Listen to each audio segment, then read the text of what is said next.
Ya, oke. Assalamualaikum warahmatullahi wabarakatuh. Hari ini hari Selasa, tanggal 9 Juni 2020. Kita kembali lagi dalam kuliah metodologi penelitian Universitas JIC, program studi manajemen bisnis. Di minggu lalu atau pertemuan sebelumnya, kita sudah membicarakan atau membahas tentang materi bagaimana kita mensitasi dan membuat daftar pustaka. Nah, di sini kita lanjutkan tentang pengolahan dan analisis data. Ya. Pengolahan dan analisis data ini hal yang memang harus atau biasanya memang dilakukan dalam penulisan karya tulis gitu ya. Apalagi untuk Anda nanti tentang tugas akhir. Kita lihat dengan jenis data terlebih dahulu. Ada pembagian jenis data. Yang pertama data kualitatif. Ya.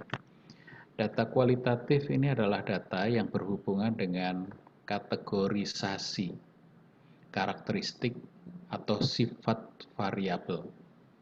Ya, jadi pengkategorian, pengkarakteristikan atas sifat variabel, yaitu kualitatif ya. Data ini tidak berhubungan dengan angka dan tidak dikaitkan dengan analisis statistik atau kadang disebut dengan data non-statistik. Ya. Yang kedua, topik data kuantitatif. Data kuantitatif ini berhubungan dengan angka. Diperoleh dari hasil pengukuran atau mengubah data kualitatif ke data kuantitatif. Ya, misalkan skor hasil tes, begitu ya. Sering dikaitkan dengan analisis statistik atau data statistik. Ya.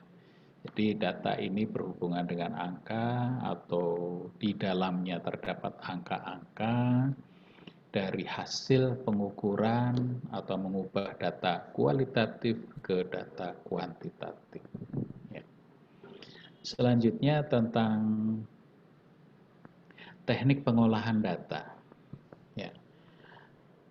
Data yang diperoleh dalam suatu penelitian ini akan mempunyai arti, mempunyai makna apabila data itu diolah. Nah, ada beberapa teknik dalam mengolah data itu. Yang pertama teknik non-statistik. Ya. Teknik non-statistik ini dengan analisis kualitatif melalui cara induktif, ya kebanyakan ya, mengambil kesimpulan umum berdasarkan hasil-hasil observasi khusus. Artinya ada beberapa objek atau subjek penelitian, ya kita gali pendapat-pendapat mereka, kita gali apa yang sedang hubungannya dengan yang kita teliti, kemudian kita ambil kesimpulan, oh ternyata setelah mereka itu memberikan jawaban atas pertanyaan-pertanyaan, dapat diambil kesimpulan ya, bahwa misalkan kecenderungan tentang kecenderungan pemimpin. Nah, di dalam teknik non-statistik ini, selain kita mengolah data yang non-statistik atau data kualitatif dengan cara induktif, ada juga model dengan cara komputerisasi. Ya. Sekarang sudah banyak software komputer yang berhubungan dengan pengolahan data kualitatif. Artinya ada asumsi-asumsi, nilai-nilai tertentu yang kemudian kita masukkan dalam analisis tersebut. Ya, selanjutnya teknik statistik. Ya. Teknik statistik dipakai untuk pengolahan data kuantitatif, angka ya. Jadi ini softwarenya udah lebih dahulu ya, atau sudah terlebih dahulu digunakan. Bahkan statistik biasa yang kalian juga sudah kenal, waktu itu pernah belajar tentang bagaimana membuat menyimpulkan suatu data dengan teknik statistik. Rata-rata, misalkan begitu ya. Dari indeks prestasi kumulatif mahasiswa yang ada, kemudian di rata-rata. Rata-rata IPK anak manajemen bisnis tahun akademik 2019-2020 semester ganjil. Nah, misalkan begitu ya. Rata-ratanya 3,4. Itu rata-rata. Kemudian selain itu ada nilai tertinggi, nilai terendah gitu ya. Tertinggi dari IPK tersebut misalkan 4. Terendahnya 2,1. Nah, ya. Dari itu ini model statistik yang sederhana. Kemudian ada teknik pengolahan dengan regresi, korelasi, determinasi, menggunakan software Excel, menggunakan SPSS, dengan analisis PET, dan seterusnya, itu banyak sekali. Kemudian langkah-langkah dalam pengolahan data. Ya, jadi setelah data kita peroleh, kita akan olah data-data itu. Yang pertama, penyusunan data. Dalam penyusunan data ini perlu beberapa hal yang perlu dipertimbangkan. Pertama, hanya memilih data yang penting dan diperlukan. Ya, artinya kita pilah-pilah gitu ya. Ini data yang penting, ini yang tidak. Ya, kemudian yang kedua, hanya memilih data yang objektif, tidak bias. Artinya memang data-data yang benar sesuai dengan yang kita butuhkan. Bila data dikumpulkan dengan wawancara atau angket, bedakan antara informasi dan kesan pribadi responden. Ya ini. Ketika kita mau wawancarai seseorang atau memberikan angket kepada seseorang, ada kesan pribadi. Kesan pribadi itu apa? Ya kadang timbul dari pertanyaan dari mereka. Seperti pada saat kita kasih angket atau kita wawancara, ini saya harus jawab benar atau tidak, ya, dan sebagainya. Kadang hal seperti itu membuat kita bisa menangkap ada kesan pribadi dari responden. Yang kedua, klasifikasi atau pengelompokan data. Ya, setelah kita susun, kemudian kita klasifikasi atau kelompokkan data. Pengelompokan ini disesuaikan dengan permasalahan, tujuan penelitian, dan hipotesis. Ya. Dalam suatu penelitian, bisa jadi data itu ada data yang sifatnya umum. Artinya informasi umum untuk penelitian itu ada, atau informasi umum dari perusahaan yang kita teliti atau organisasi yang kita teliti, itu bisa. Kemudian setelah informasi umum baru kemudian masuk dalam informasi inti. Artinya memang permasalahan yang sedang kita gali gitu ya. Baik dengan wawancara maupun responden saja. Responden tadi. Wawancara maupun dengan kuesioner tadi maksud saya. Setelah itu ada informasi-informasi tambahan. Jadi kita kelompokkan seperti itu. Tujuannya ya biar sesuai dengan tujuan dan hipotesis yang kita ajukan. Yang ketiga, analisis data. Dalam analisis data, data kualitatif diolah dengan teknik analisis kualitatif. Data kuantitatif diolah dengan teknik analisis kuantitatif. Ya. Dalam analisis kuantitatif ini mencakup tabulasi data, perhitungan statistik, dan uji statistik yang lain. Nah, data kuantitatif diolah dengan teknik analisis kuantitatif, ya tadi ya, dengan cara induktif. Dari berbagai pendapat, akhirnya kita simpulkan, oh akhirnya ternyata kita butuh ini, atau dari pendapat-pendapat mereka itu kebanyakan pendapatnya seperti ini, itu kita simpulkan seperti itu. Tapi kalau yang kuantitatif, ada tabulasi data dulu. Tabulasi itu artinya dari kuesioner yang sudah kita edarkan, satu orang responden menjawab kuesioner yang kita ajukan. Kuesioner itu bisa 10, 20, 30, atau bahkan 100 pertanyaan. Nah, masing-masing hasil jawaban responden tadi kemudian kita tabulasikan, kita sederhanakan, kita buat hasilnya dalam bentuk tabel, gitu ya, tabel-tabel. Misalkan ini responden 1, pertanyaan pertama dia menjawab A, pertanyaan kedua menjawab B, pertanyaan ketiga A lagi, keempat sampai ke 100 pertanyaan. Nah, itu dalam satu baris. Responden 2, pertanyaan 1, 2, 3, dan seterusnya sampai responden berapa yang dibutuhkan. Ya, itu tabulasi.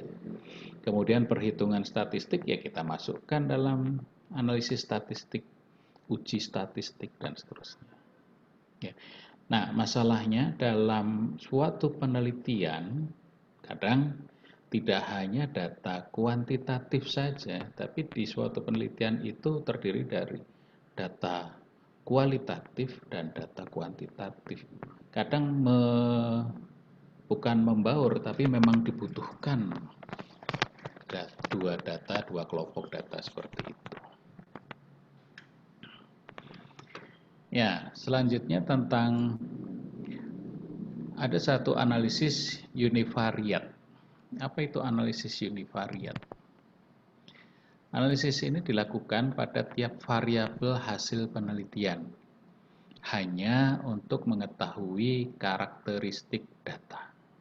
Ya, uni. Jadi ini hanya karakteristiknya saja. Mungkin bisa saya contohkan pada saat kita mengisi kuesioner itu kadang diminta tentang alamat, tentang kelompok umur, kita masuk dalam kelompok umur berapa, jenis kelamin, mungkin juga hobi, penghasilan. Nah, itu karakteristik data dari responden.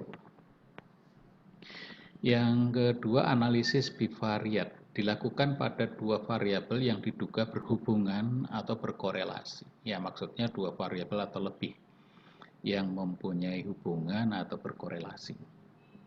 Ini dilakukan dengan pengujian statistik. Gitu ya. Selanjutnya, setelah kita buat analisis semacam ini, kita ke analisis multivariat. Ya, dilakukan terhadap lebih dari dua variabel.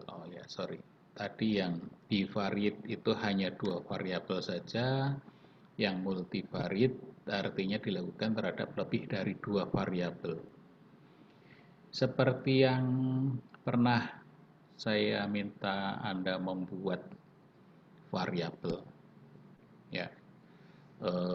Variabel penelitian, suatu penelitian mengandung variabel, ada yang dua variabel. Nah, sekarang ini di kita manajemen bisnis, variabel dalam penelitian minimal 3, ya, tidak bisa hanya 2 lagi, kecuali kalau itu analisisnya IPA, ya. lebih dari dua variabel. Biasanya hubungan antara satu variabel terikat dengan beberapa variabel bebas. Ya, uji statistiknya bisa regresi berganda atau multiple regression, analisis varian, dan lain-lain. Nah, oke. Selanjutnya tentang teknik analisis. Ya, teknik analisis itu bagaimana? Jadi teknik analisis itu satu cara bagaimana kita menganalisis suatu data. Ya, yang pertama teknik analisis kualitatif, kembali lagi ya. Proses berpikir induktif, uji hipotesis bertolak dari data yang terkumpul, kemudian disimpulkan. Nah, ini proses berpikir induktif ya. Data-data dikumpulkan gitu dari berbagai macam data yang ada, kemudian disimpulkan. Dimulai dari keputusan-keputusan khusus dari data yang terkumpul tadi, kemudian diambil untuk kesimpulan umum. Ya. Misalkan ada satu peneliti yang meneliti tentang nah ini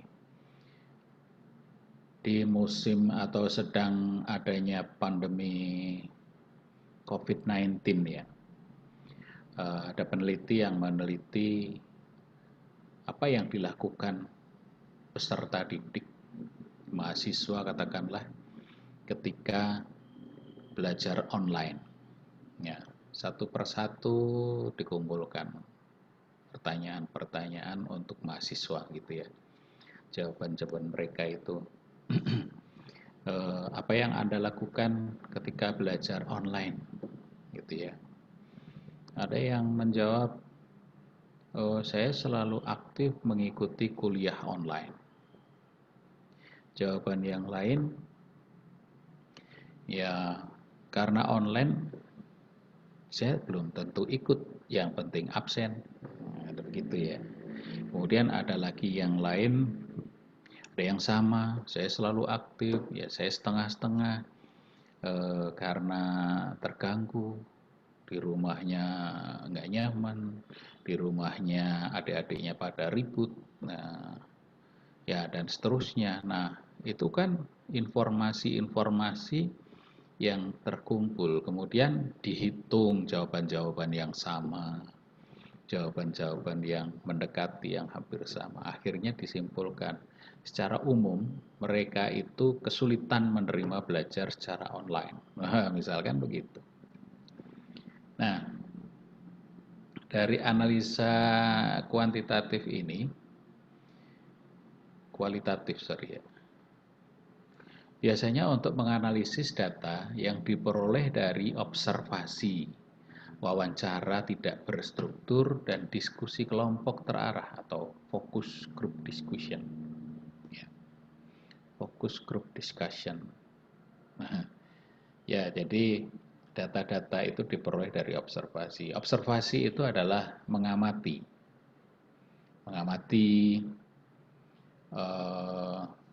kecenderungan orang dalam berbicara, diamati. Oh dia kalau berbicara banyak jedanya.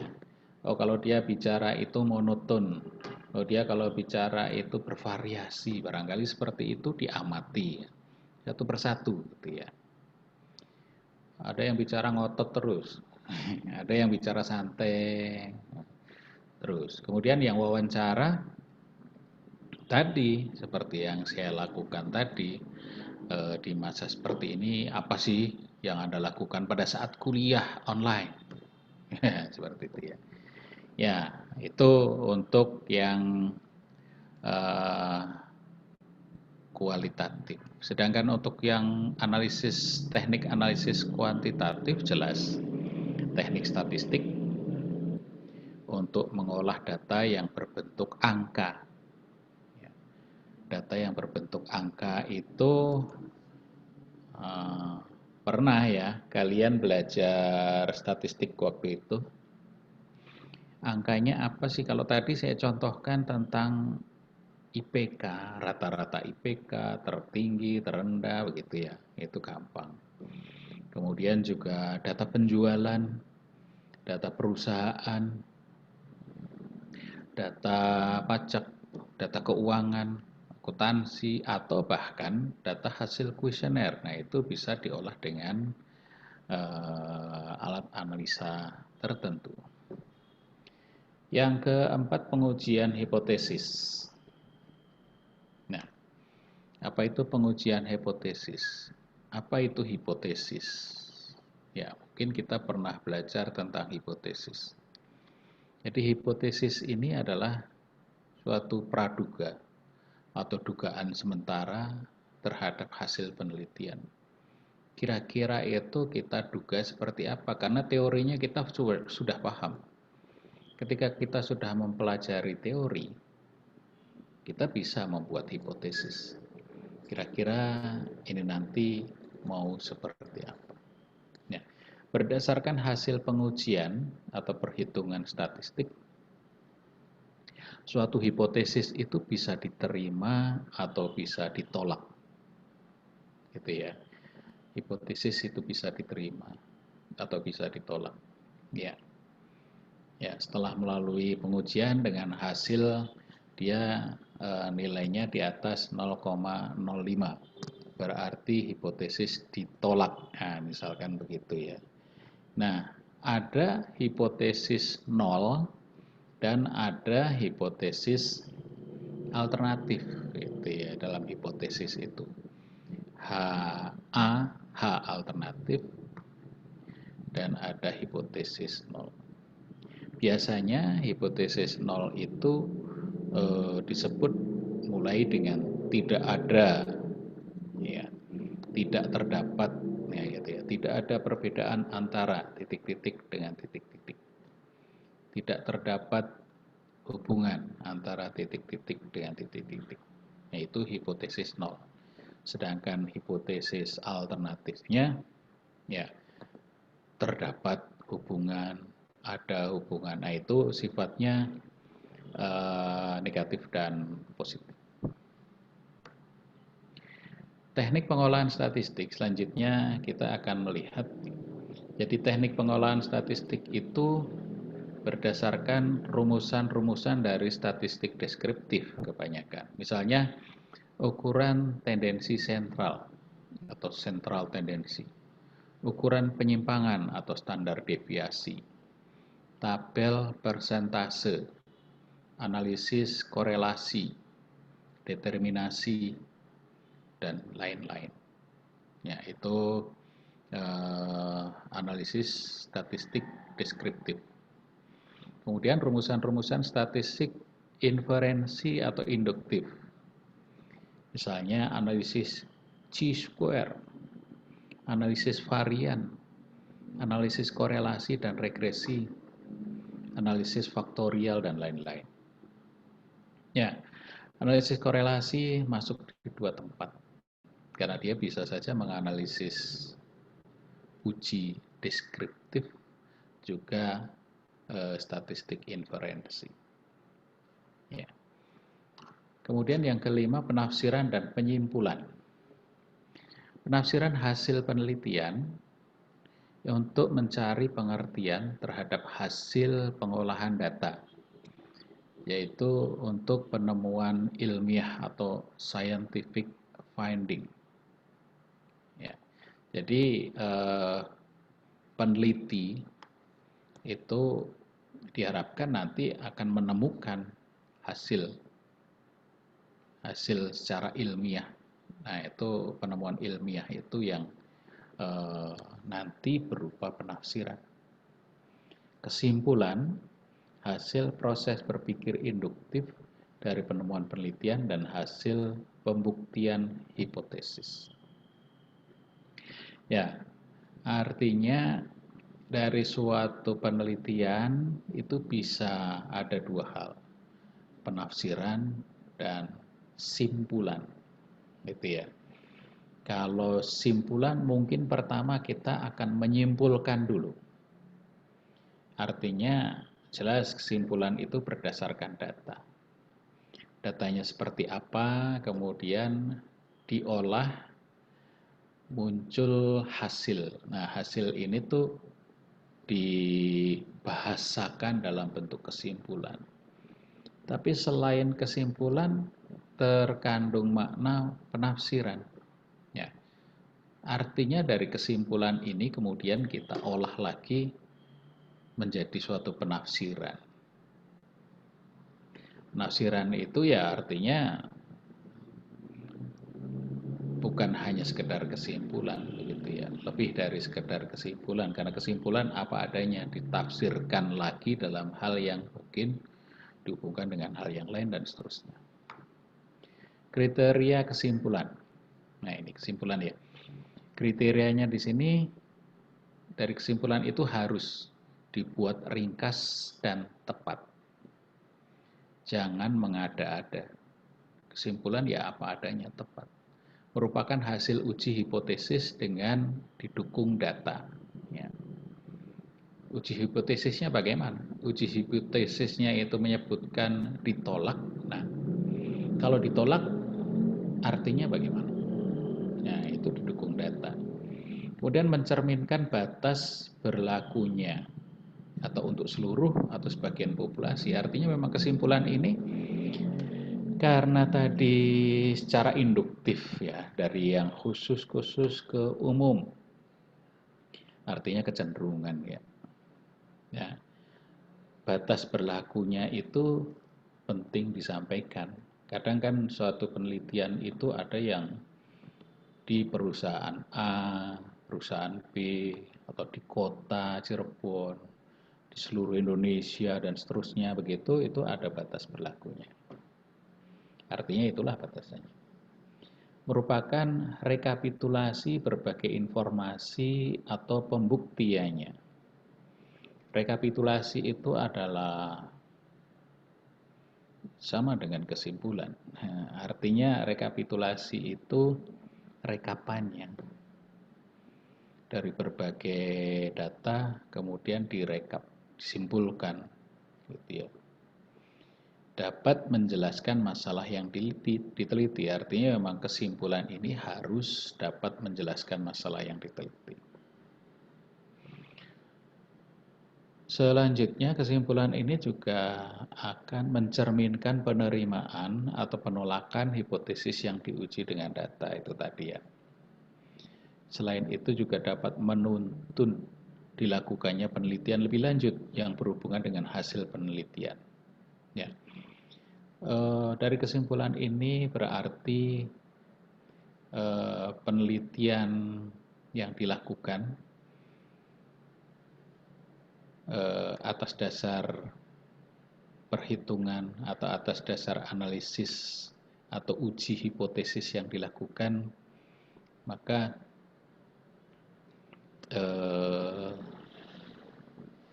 hipotesisnya diterima atau ditolak dan sebagainya. Artinya tadi ya dengan nilai tertentu ya, misalkan karena nilainya lebih dari 0,05 maka hipotesis ditolak. Dapat menuntun dilakukannya penelitian lebih lanjut yang berhubungan dengan hasil penelitian. Ya betul. Dari kesimpulan yang dibuat, muncul biasanya lebih baiknya begini, lebih baiknya diteliti ke yang lebih jeli lagi atau ditambah data apa, ditambah variabel apa. Nah, dari kesimpulan muncul seperti itu. Dapat menuntun dilakukannya penelitian lebih lanjut. Selanjutnya tentang penyajian data. Ya, dalam penyajian data, ya, ada yang pertama dalam bentuk teks, ya, tekstular atau dalam bentuk teks. Untuk penelitian atau untuk data kualitatif, penyajian datanya dalam bentuk kalimat-kalimat itu ya. Yang kedua dalam bentuk tabel untuk data yang sudah diklasifikasikan dan ditabulasi.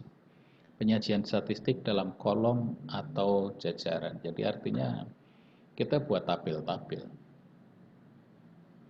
Ya, tabel hasil penelitian tentu saja. Berdasarkan kan kalau dalam penelitian itu, misalkan kita membuat kuesioner. Dari kuesioner yang ada, itu biasanya kemudian akan diuji dulu kuesioner ini, apakah kuesioner ini kuesionernya valid dan reliable. Maka ada uji validitas dan reliabilitas. Nah, hasilnya nanti berupa tabel.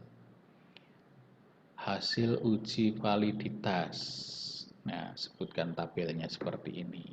Artinya valid, misalkan gitu ya, atau ada beberapa yang tidak valid datanya. Hasil uji reliabilitas itu juga ada dalam tabelnya. Nah, itu kan disajikan secara sistematik dalam kolom-kolom, baris-baris, jajaran-jajaran, dan seterusnya.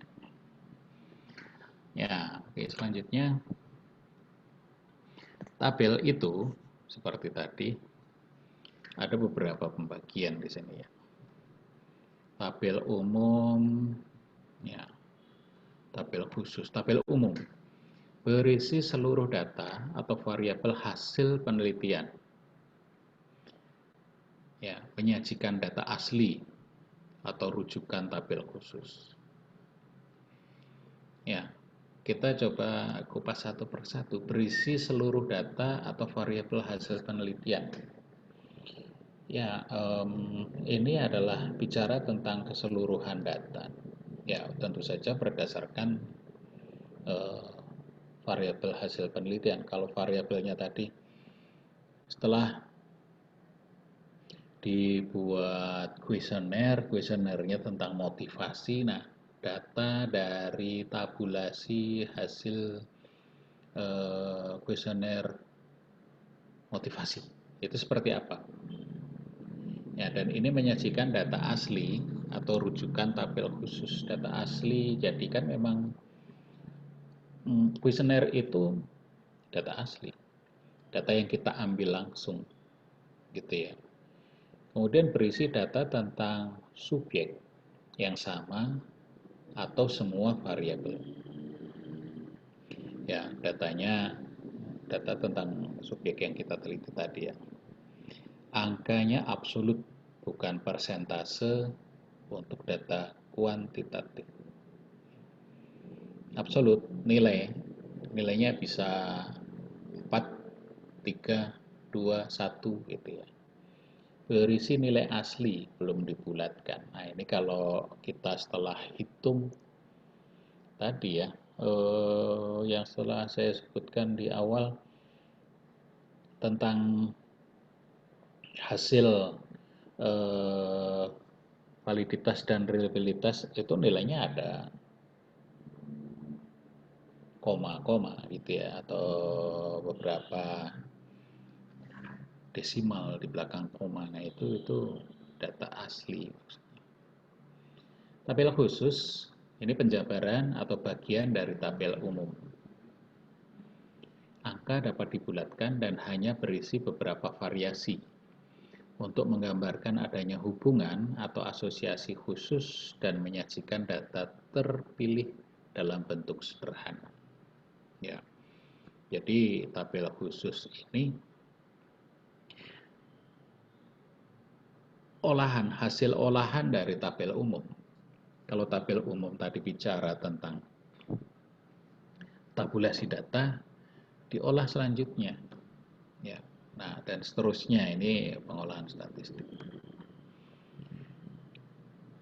Selanjutnya tentang tabel univariat menyajikan data untuk satu variabel saja. Intinya sih tabel univariat itu untuk satu variabel. Ya, ini contohnya. Distribusi responden menurut jenis kelamin di Desa Sukamaju tahun 90. jenis kelamin laki-laki, perempuan. Nah, frekuensi 3142, jumlah 73. Prosentase 31 dibagi 73 kali 100%, ada 42,5%. 42 dibagi 73, 57,5%. Total 100. Distribusi responden menurut berat badan di Desa Sukamaju. Nah, berat badan. Jadi kalau kita mengambil data ini juga nggak bisa kemudian di dalam angka pasti gitu ya.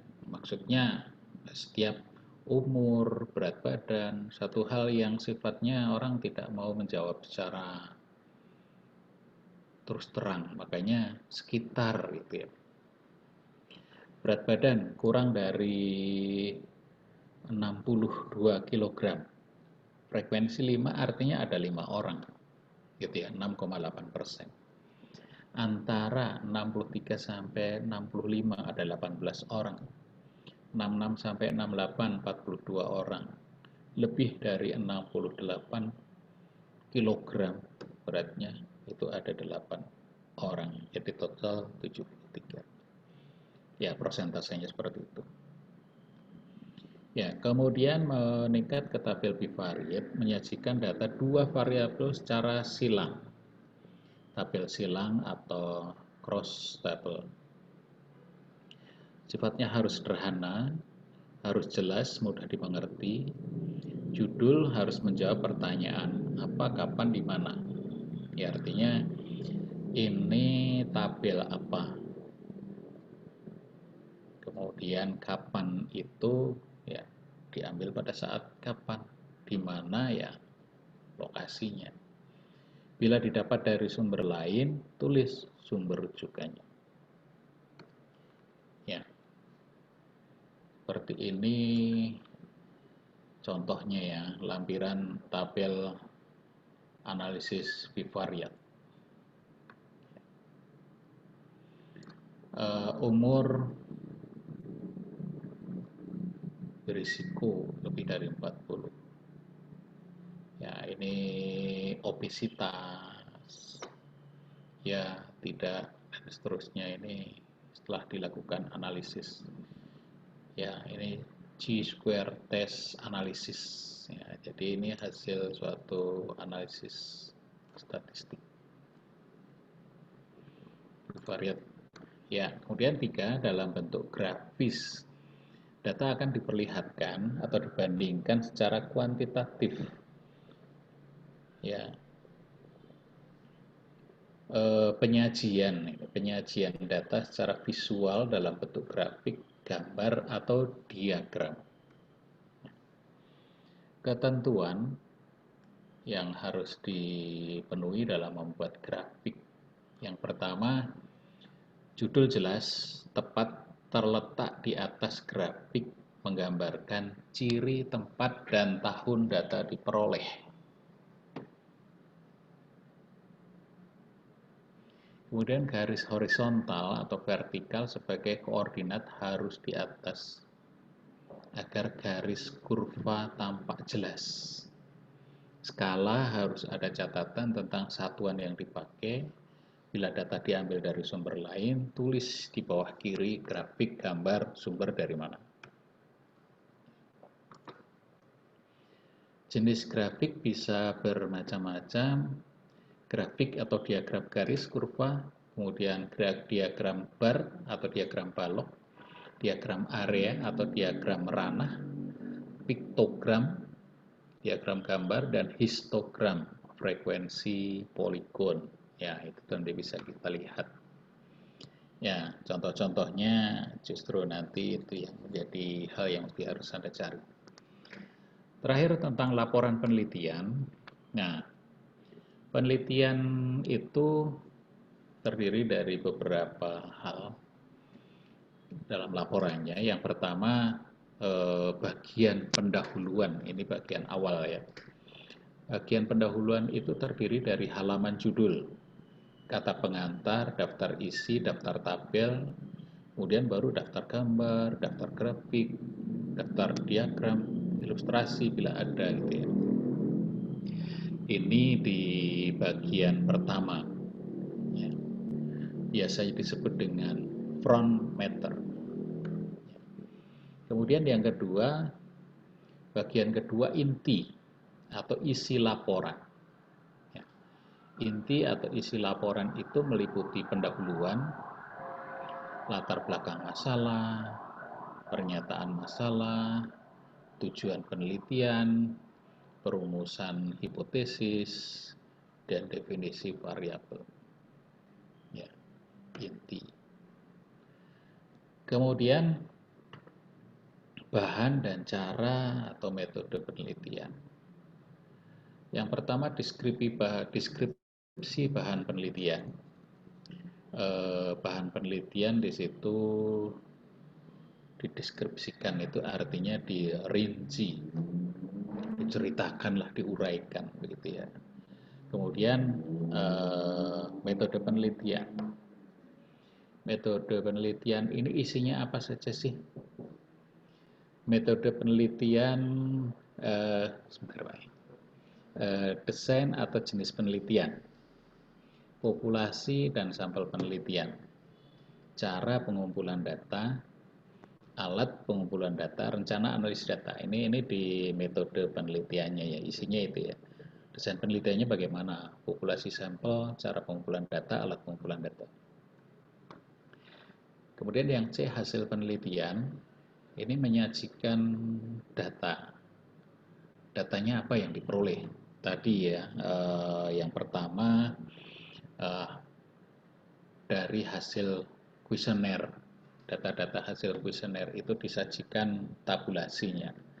Yang kedua, proses statistiknya. Yang ketiga, analisis interpretasi hasil penelitian atau pembahasan hasil penelitian. Ya, jadi ini data-data ini dianalisis dan diinterpretasikan hasilnya. Yang keempat, kesimpulan dan rekomendasi atau saran. Kesimpulan hasil penelitian, rekomendasi atau saran. Ya, ini sarannya bisa untuk meningkatkan program, untuk penelitian selanjutnya, seperti itu ya. Ya. Kemudian yang ketiga, penutup, daftar kepustakaan atau daftar pustaka, lampiran, indeks atau daftar istilah. Ya. Oke, saya rasa begitu. Ya. Ini adalah merupakan materi tentang data penelitian, hasil penelitian, pengolahan penelitian, hasil penelitian. Ya. Untuk selanjutnya silahkan dipelajari lebih lanjut. Kemudian nanti jawab pertanyaan-pertanyaan yang ada dalam kuis seperti biasanya. Ya. Oke, terima kasih. Tetap semangat terus. Kita akhiri. Semoga kita selalu dalam kondisi yang sehat dan dalam lindungan Allah Subhanahu wa taala. Terima kasih. Semoga jelas. Kalau tidak jelas nanti kita diskusikan. Assalamualaikum warahmatullahi wabarakatuh. Selamat siang.